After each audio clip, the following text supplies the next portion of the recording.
አስቀድሞ መንግሥተ ሰማያትን ገፍቷት የነበረ ቢሆንም በፍጻሜው ግን ሰማዕት ሆኖ ወርሷታል።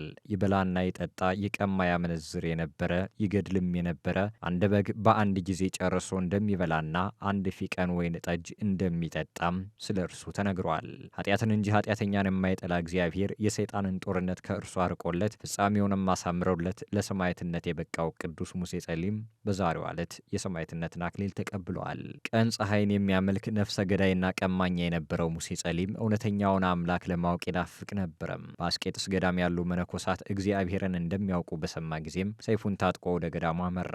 እዚያም አባ ኤስድሮስና አባ መቃርስን አገኘም። እነርሱም የክርስትና ሃይማኖትን አስተምረው አጠመቁት፣ አመነኮሱትም። ሙሴ ጸሊም ድሮ ይሰራው በነበረው መብል መጠጥና ዝሙት በሰይጣን ክፉኛ ይፈተንም ነበረም። ነገር ግን ተጋድሎውን አበዛ።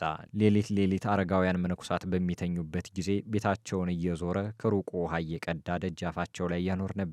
ሰይጣንም ቀንቶ በእግሩ ላይ በሽታን ቢያመጣበትም እርሱ ግን ስጋው እስከሚደርቅ ድረስ አገልግሎቱን ቀጠለም። እግዚአብሔርም ትዕግስቱን አይቶ ፈወሰው። የመንፈስ ቅዱስንም ጸጋ በላዩ ላይ አሳደረበት። 500 መነኮሳትም ተሰብስበው አበምኔት ሆነም። በኋላም ቅስና ሊሾሙት በሊቀ ጳጳሳቱ ፊት አቆሙት። ሊቀ ጳጳሳቱም ሊፈትነው ብሎ ይህንን ጠቋራ ከዚያ አስወጡት አላቸው።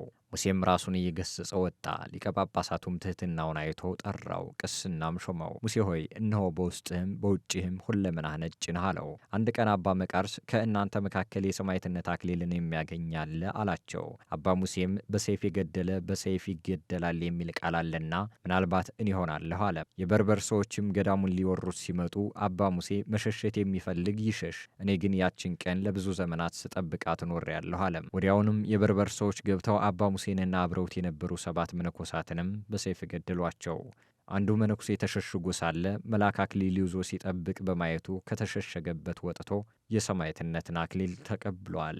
አምላከ ቅዱሳን በዚህ ዕለት ከሚታሰቡ ቅዱሳን ምልጃና ጸሎት ያሳትፈን።